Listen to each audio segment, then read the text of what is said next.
मैंने ज़िंदगी में बहुत सारे सबक के साथ एक सबक ये भी सीखा है, जब हम अपना मामला अल्लाह पर छोड़ देते हैं तो वो रब ऐसी ऐसी जगह से नवाजता है कि इंसान हैरत ज़्यादा होकर सोचता है, या अल्लाह मेरे सब्र का इतना अच्छा फल।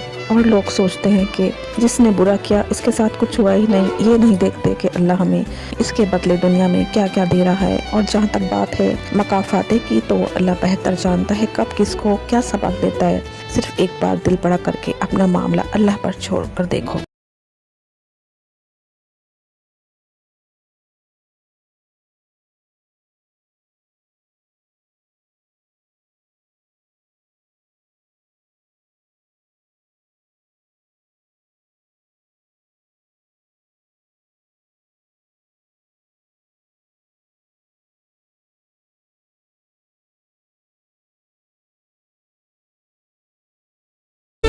मैंने ज़िंदगी में बहुत सारे सबक के साथ एक सबक ये भी सीखा है, जब हम अपना मामला अल्लाह पर छोड़ देते हैं तो वो रब ऐसी ऐसी जगह से नवाजता है कि इंसान हैरत ज़्यादा होकर सोचता है, या अल्लाह मेरे सब्र का इतना अच्छा फल। और लोग सोचते हैं कि जिसने बुरा किया इसके साथ कुछ हुआ ही नहीं, ये नहीं देखते कि अल्लाह हमें इसके बदले दुनिया में क्या क्या दे रहा है। और जहाँ तक बात है मकाफाते की, तो अल्लाह बेहतर जानता है कब किसको क्या सबक देता है।